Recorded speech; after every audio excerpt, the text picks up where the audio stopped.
સાથે હું છું પ્રીતિ તિવારી। સમાચારની શરૂઆતમાં વાત કરીએ ખેડૂતો માટે સરકારે જે ખાતરી આપી છે તેની। વીજ પોલ મુદ્દે સરકારે ખેડૂતોને ખાતરી આપી છે। ટૂંક સમયમાં ખેડૂતોના હિતમાં નિર્ણયની ખાતરી આપી। કૃષિ મંત્રી જીતુ વાઘાણીએ ખાતરી આપી છે ખેડૂતોએ ચિંતા કરવાની જરૂર નથી। ખેડૂતોના હિતમાં સરકાર જાહેરાત કરશે। જાહેરાત ન થાય ત્યાં સુધી ખેડૂતોને તકલીફ ન પડે તેવી પણ સૂચના અપાઈ છે। મુખ્યમંત્રી ઉર્જા મંત્રી સતત ચિંતા કરી રહ્યા છે તેવું તેમણે જણાવ્યું। સાથે તેમણે કહ્યું કે એક પણ ખેડૂતને તકલીફ ન થાય તેવી નીતિની જાહેરાતની તેમણે ખાતરી આપી।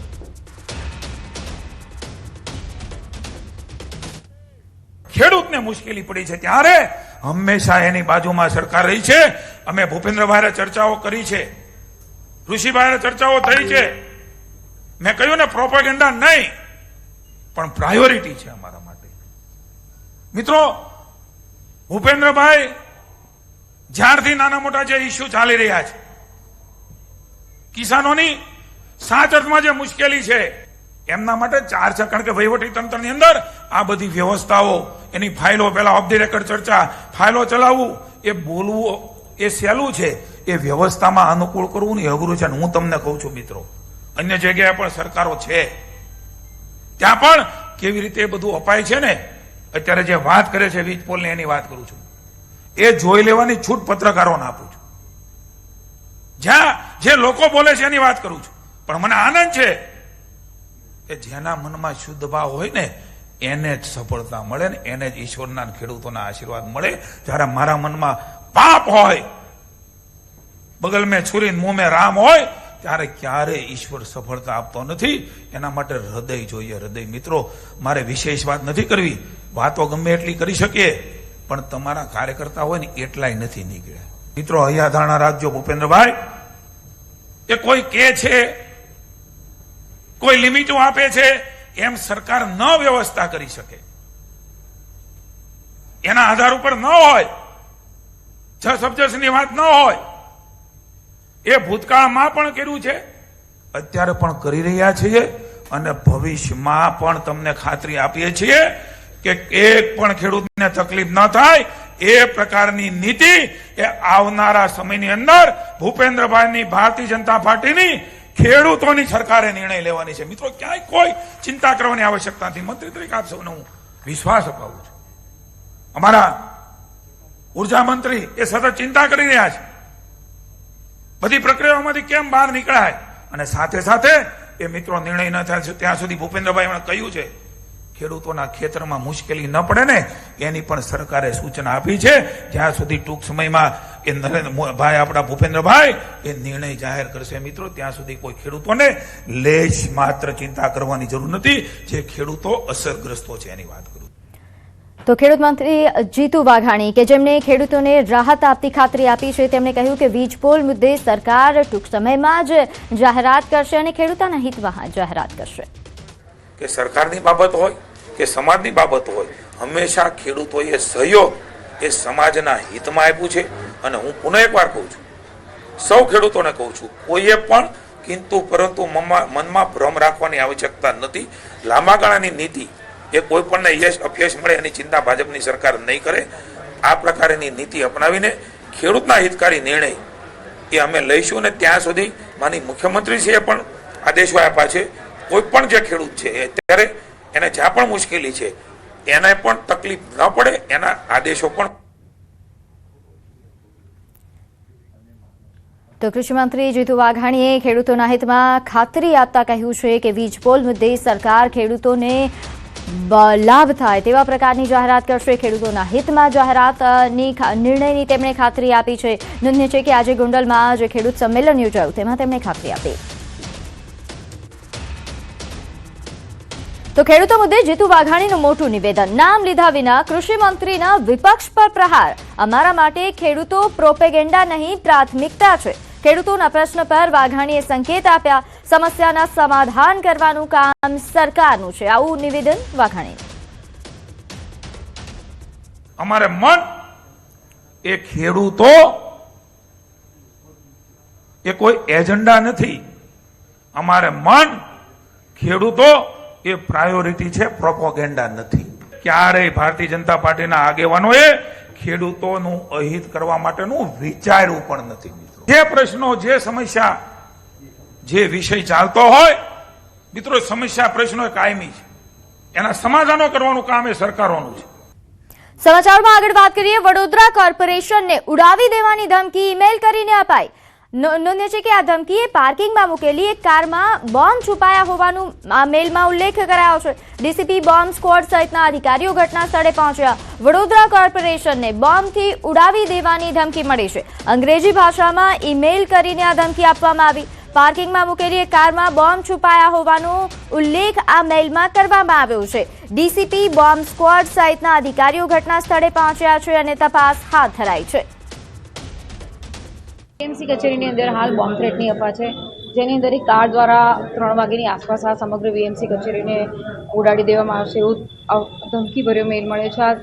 આ મેલની પુખ્તા કરીને અમે લોકો અમારી સમગ્ર ટીમો છે એ ટીમો સાથે અહીંયા સઘન તપાસણી કરી રહ્યા છે, જેની અંદર વીએમસીના કર્મચારીઓ જે સિક્યોરિટી વિંગ સંભાળે છે એમની સાથે મળી અને આ અલગ અલગ ટીમો સાથે અમે લોકો બીડીડીએસને બધા સાથે ભેગા મળી અને આ સમગ્ર ઓફિસ છે સ્ટરલાઇઝ કરી એને ચેક કરી અને એની સાથે અલગ અલગ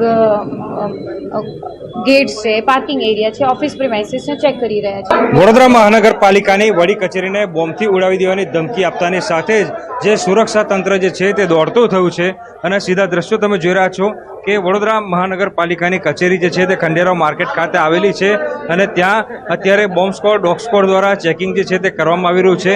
અત્યારની સ્થિતિની વાત કરીએ તો જે મેયરની કેબિન છે એ મેયરની કેબિનમાં બોમ્બ સ્ક્વોડ, ડોગ સ્ક્વોડ દ્વારા જે છે તે સઘન ચેકિંગ જે છે તે કરવામાં આવી રહ્યું છે.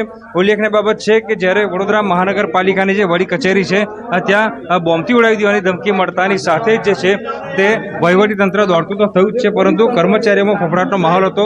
પોલીસે જે છે તેને સ્થળ પર પહોંચીને સ્થિતિ જે છે તે સંભાળી છે અને અત્યારે મહત્વની વાત કરવામાં આવે તો તમામ જે ચેકિંગ જે છે તે કરવામાં આવી રહ્યું છે અને તકેદારીના તમામ પગલાં જે છે તે અત્યારે પોલીસ દ્વારા લેવામાં આવી રહ્યા છે. અને દ્રશ્યોમાં પણ જોઈ શકાય છે કે જે બોમ્બ સ્ક્વોડ છે તેમના દ્વારા અત્યારે જે છે તે મેયરની જે ચેમ્બર છે ત્યાં ચકાસણી જે છે તે કરવામાં આવી રહી છે. ટીકરખોડ દ્વારા મેલમાં એમ લખવામાં આવ્યું છે કે બપોરે 3 વાગ્યાની આસપાસ જે છે તે પાર્કિંગમાં મૂકેલી કાર છે તેમાં બોમ્બ મૂકેલો છે અને ત્યારબાદ બ્લાસ્ટ જે છે તે કરવામાં આવશે એ પ્રકારની ધમકી જે છે તે મળી છે. ત્યારે હવે આગળની તપાસ જે છે તે વડોદરા સાયબર ક્રાઇમને જે છે તે સોંપવામાં આવી છે. આ મેલ જે છે તે કયા આઈડી પરથી આવ્યો, ક્યાંથી આવ્યો એ તમામ પાસાઓની ચકાસણી જે છે તે કરવામાં આવી રહી છે. ચોક્કસ વાત છે કે અહીંયા મોટી સંખ્યામાં કર્મચારીઓ જે છે તે પોતાની ફરજ જે છે તે નિભાવતા હોય છે, એટલે તમામ તકેદારીના પગલાં જે છે તે અત્યારે પોલીસ દ્વારા લેવામાં આવી રહ્યા છે. અને મેં કીધું પ્રમાણે દ્રશ્યો પણ બતાવ્યા કે મેયરની કેબિન જે હતી ત્યાં બોમ્બ સ્ક્વોડ, ડોગ સ્ક્વોડ દ્વારા ચેકિંગ જે છે તે કરવામાં આવી રહ્યું છે અને અત્યારે હાલની જે આગળની તપાસ જે છે તે વડોદરા સાયબર ક્રાઇમ જે છે તે કરી રહ્યું છે. અને આ મેલ કોને કર્યો, ક્યાંથી કર્યો અને ઈરાદો હોય શું હોઈ શકે, શું દહેશતનો માહોલ સર્જવા માટે આ મેલ કરવામાં આવ્યો છે, તમામ પાસાની ચકાસણી જે છે તે વડોદરા શહેર પોલીસ દ્વારા કરવામાં આવી રહી છે. હાર્દિક દીક્ષિત, ન્યૂઝ 18 ગુજરાતી, વડોદરા. તો વડોદરા જામનગર સાથે સુરત મનપાને પણ ધમકી મળી. સુરત મનપાને બોમ્બથી ઉડાવી દેવાની ધમકી મળી છે અને ધમકી મળતા જ પોલીસ બોમ્બ સ્ક્વોડ પહોંચી. કર્મચારીઓને બહાર કાઢવામાં આવ્યા અને સુરક્ષાના ભાગસર તમામ મનપાના ખૂણે ખૂણાની તપાસ હાથ ધરાઈ હતી. નોંધ્ય છે કે આજે જામનગરમાં પણ આ પ્રકારની ધમકી મળી, વડોદરા કોર્પોરેશને પણ આ પ્રકારની ધમકી મળી અને સુરત મનપાને પણ બોમ્બથી ઉડાવી દેવાની ધમકી ભર્યો ઈમેલ મળ્યો. જે બાદ પોલીસ એક્શન મોડ પર આવી બોમ્બ સ્ક્વોડ ઘટના સ્થળે પહોંચી અને તમામ જે સ્થળો છે ત્યાં તપાસ હાથ ધરાઈ છે. નોંધ્ય છે કે મેલ મળતા જ કર્મચારીઓને બહાર કાઢી લેવામાં આવ્યા હતા તેમના સુરક્ષાને. સુરતના મુગલીસરા વિસ્તારમાં આવેલી મહાનગરપાલિકાના બિલ્ડિંગમાં એક ખાલિસ્તાનની મેલ આવ્યો હતો કે મહાનગરપાલિકાને બોમ્બથી ઉડાવી દેવાની ધમકી આપી હતી. જો કે ઘટનાની જાણ થતાં તાત્કાલિક પોલીસ કાફલો બોમ્બ સ્ક્વોડ અને ડોગ સ્ક્વોડની મદદ સાથે પહોંચી ગયો હતો. તાત્કાલિક મહાનગરપાલિકામાં રહેલા તમામ કર્મચારીઓને બહાર કાઢી મૂકવામાં આવ્યા હતા અને ત્યારબાદ ઝીણવટભરી તપાસ શરૂ કરવામાં આવી હતી. ખાસ કરીને અધિકારી અહીંયા છે, આપણે સીધા અધિકારી સાથે પહેલાં વાત કરીશું શું પ્રકારની ઘટના હતી. આહિર સાહેબ, કયા પ્રકારનો મેસેજ હતો અને શું તકેદારીના ભાગરૂપે કામ કર્યું? આજરોજ સવારે 11 વાગે મેયર શ્રી એસએમસી સુરત મુગલીસરામાં છે ત્યાં એમની ઓફિસમાં એક ઈમેલ આવેલું છે જેમાં આખી ઓફિસને જે ધમકી આપેલી છે કે બોમ્બથી ઉડાવી નાખશું તેના અનુસંધાનમાં અમો પેલા બીડીએસ ટીમ ડોગ સ્કોડને બોલાવીને આખી ઓફિસની ચેકિંગની કામગીરી હાલ ચાલુ છે અને યોગ્ય પોલીસ જાપ્તો રાખેલું છે તપાસ દરમિયાન કંઈ મળી આવ્યું છે ખરું? ના, અત્યારે કોઈ મળી નથી આવ્યું. બિલકુલ મહાનગરપાલિકામાં જે પ્રકારનો મેલ આવ્યો હતો તેને લઈને પોલીસ વિભાગ સતર્ક થઈ હતી. બોમ્બ સ્ક્વોડ અને ડોગ સ્ક્વોડની મદદથી અહીંયા પહોંચી હતી અને તપાસ શરૂ કરી હતી. કહી શકાય છે મુખ્ય ગેટ છે તે બંધ કરી દેવામાં આવ્યો છે, કોઈને પણ અંદર આવવા દેવામાં નથી આવતા અને જે પ્રકારની માહિતી હતી તેના આધારે આખી મહાનગરપાલિકાની તપાસ કર્યા બાદ કોઈ પણ વસ્તુ મળી આવી નથી. જોકે પોલીસે હાશકારો અનુભવ્યો છે અને કહી શકાય કે અહીંયા હાજર તમામ વિઝિટરો અને અધિકારીઓને બહાર મોકલી દેવામાં આવ્યા હતા. ત્યારબાદ ઝીણવટભરી તપાસ કરી છે અને તપાસના અંતે અહીંયાથી કંઈ પણ મળી આવ્યું નથી. કેમેરામેન જીગર ગુગલ સાથે કીર્તેશ પટેલ, ન્યૂઝ 18 ગુજરાતી, સુરત. તો હવે આગળ વાત કરીએ. નવસારી શહેરના વાતાવરણમાં પલટો આવ્યો. શહેરના પૂર્વ ભાગમાં વરસાદી ઝાપટા પડ્યા, જ્યાં નવસારીમાં પવન સાથે વરસાદી માહોલ છવાયો હતો. શહેરમાં આવેલા સર્કિટ હાઉસ, આ ઉપરાંત લુણશીકુઈ, ડેપો, દશેરા ટેકરી, કાલિયાવાડી સહિતના વિસ્તારોમાં વરસાદી ઝાપટા પડ્યા. પવન સાથે વરસાદી ઝાપટા પડતા વાતાવરણમાં ઠંડક પ્રસરી. હજુ પણ સારા વરસાદની ખેડૂતો અને શહેરીજનો રાહ જોઈ રહ્યા છે. તો આ તરફ જૂનાગઢ જિલ્લામાં વરસાદી માહોલ, હળવા ઝાપટા સાથે વરસાદનું આગમન થયું. છેલ્લા 2 દિવસથી વાદળછાયું વાતાવરણ, સવારે છૂટાછવાયા હળવા વરસાદી ઝાપટા પડ્યા. ગ્રામ્ય પંથકમાં પણ છૂટો છવાયો હળવો વરસાદ નોંધાયો. ચોમાસું 1 અઠવાડિયું મોડું શરૂ થવાની સંભાવના છે અને તે વચ્ચે ઝાપટા પડતા નિયમિત વરસાદની આશા બંધાઈ. તો આ તરફ જૂનાગઢના મેંદરણામાં પણ વાતાવરણમાં પલટો આવ્યો. મેંદરણામાં ઝરમર વરસાદ વરસ્યો. અહીં ગળુ, શેરગઢ સહિતના ગામડાઓમાં ઝરમર વરસાદ નોંધાયો હતો. વરસાદ થયા બાદ ગરમીથી આંશિક રાહત મળી છે લોકોને.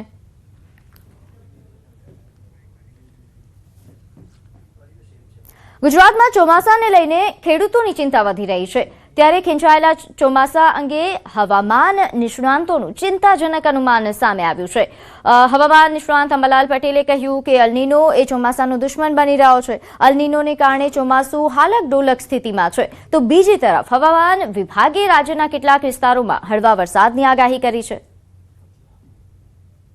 આ વખતે અલનીનો ઘાતક દાનવ પેસિફિક મહાસાગરમાં સર્વર થવાની શક્યતા રહે છે અને તેની અસર વિશ્વ ઉપર પણ પડવાની શક્યતા રહે છે.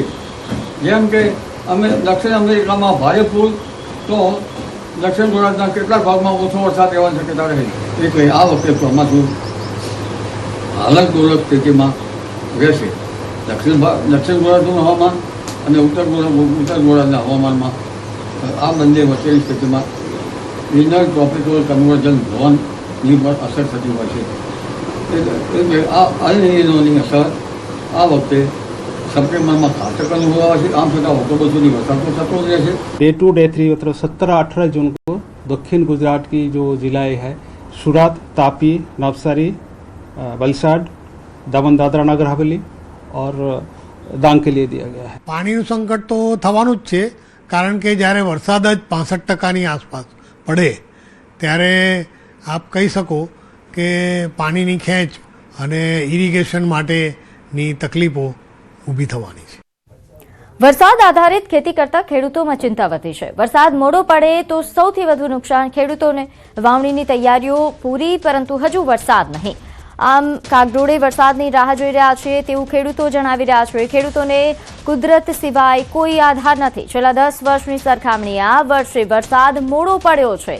તો જૂનાગઢ જિલ્લાના ગીર પંથકમાં ચોમાસાની આતુરતાપૂર્વક રાહ જોવાઈ રહી છે. ત્યારે ખેડૂતો માટે હાલ સ્થિતિ ચિંતાજનક છે. ગીર વિસ્તાર આસપાસ તેમજ મેંદરણા સહિતના ગામોમાં ખેડૂતોનું કહેવું છે કે વાવણી માટેની તમામ તૈયારીઓ પૂર્ણ થઈ ચૂકી છે, પરંતુ વરસાદ નહીં પડતા ખેતરો હજુ પણ કોરા પડ્યા છે.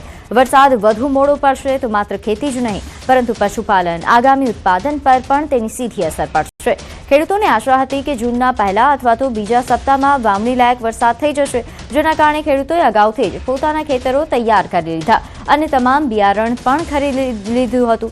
પરંતુ હવે ખેડૂતોને રાહ છે તો બસ વરસાદની રાહ છે. જો વરસાદ વધુ મોડો પડશે તો ઉત્પાદન સમય પણ પાછળ ઠેલાઈ જશે અને શિયાળાની અસરના કારણે પાકની ઉપજ ઘટી શકે છે. તો વળી અહીં કેનાલ અને અન્ય કોઈ અસરકારક સિંચાઈ યોજના ઉપલબ્ધ ન હોવાથી ખેડૂતો સંપૂર્ણપણે કુદરત પર નિર્ભર છે.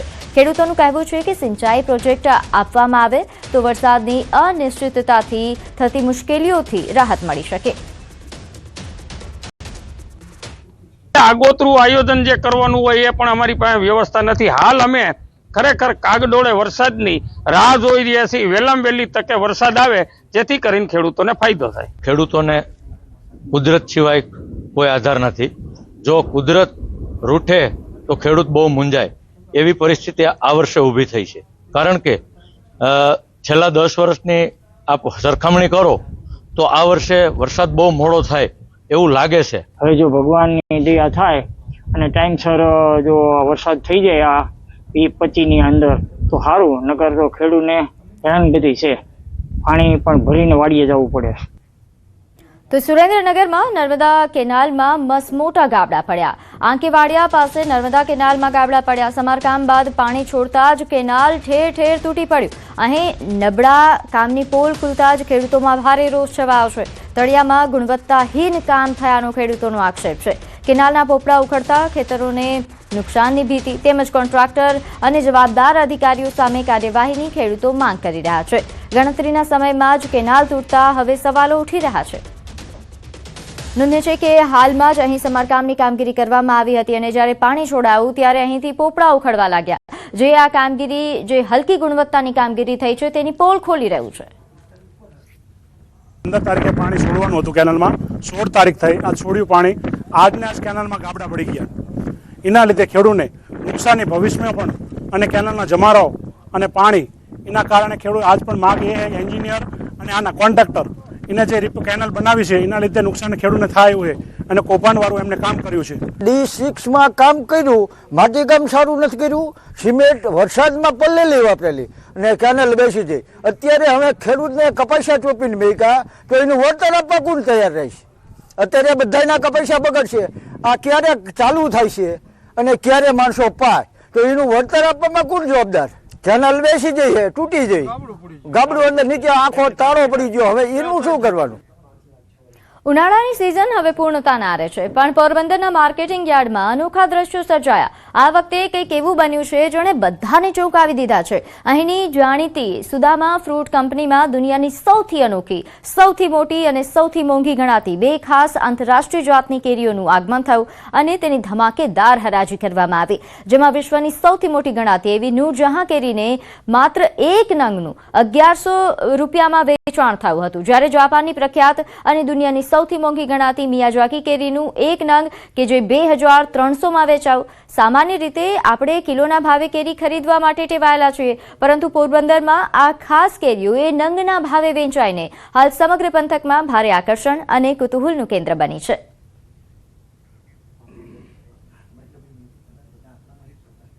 સમાચારોમાં હાલ સમય થયો છે એક નાનકડા વિરામનો.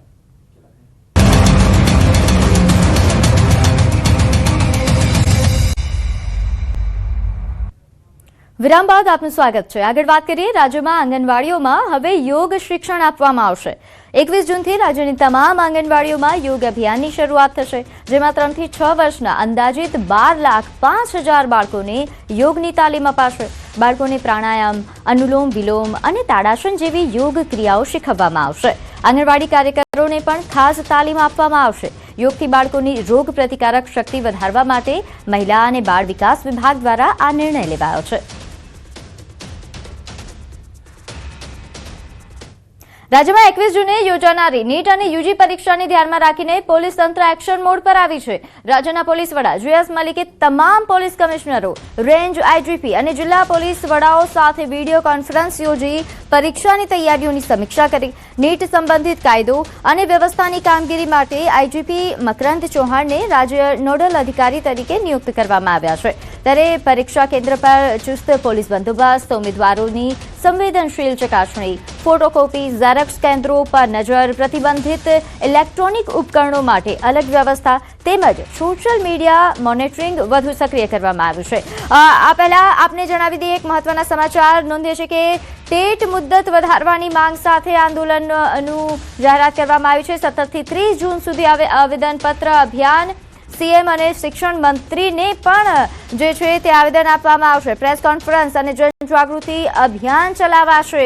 નોંધે છે કે ટેટ મુદ્દે છેલ્લા ઘણા સમયથી શિક્ષકો જે પોતાની માંગણીઓ માટે રજૂઆત કરતા આવી રહ્યા છે, આંદોલન કરતા આવી રહ્યા છે, ત્યારે હવે ટેટ મુદ્દે શિક્ષકોએ રાજ્યવ્યાપી આંદોલનનું એલાન કરી દીધું છે. ગુજરાત રાજ્ય પ્રાથમિક શિક્ષક સંઘે આંદોલનનો કાર્યક્રમ જાહેર કર્યો છે. 2010 પહેલા ભરતી થયેલા શિક્ષકોની નોકરી જોખમમાં હોવાનો દાવો છે. ત્યારે ટેટ મુદ્દત વધારવાની માંગ સાથે સરકાર સામે મોરચો. આજ રોજ અખિલ ભારતીય પ્રાથમિક શિક્ષક સંઘ અને ગુજરાત રાજ્ય પ્રાથમિક શિક્ષક સંઘ દ્વારા દરેક જિલ્લાઓને 15 થી 30 તારીખની વચ્ચે ધરણાના કાર્યક્રમ અને આવેદનપત્ર કલેક્ટરશ્રી, સંસદ સભ્યશ્રી, ધારાસભ્યને આપવા માટેનો કાર્યક્રમ જાહેર કરવામાં આવેલ છે. આ કાર્યક્રમના અનુસંધાને આજે 17 તારીખે 22 જિલ્લાની અંદર ધરણા કાર્યક્રમ અને આવેદનપત્ર આપવામાં આવશે. બાકીના 12 જિલ્લાઓ છે એ અમારા 20 થી 30 તારીખની વચ્ચે એ કાર્યક્રમ કરવામાં આવશે. સમાચારોમાં હાલ બસ આટલું જ. આપ જોતા રહો ન્યૂઝ 18 ગુજરાતી. નમસ્કાર.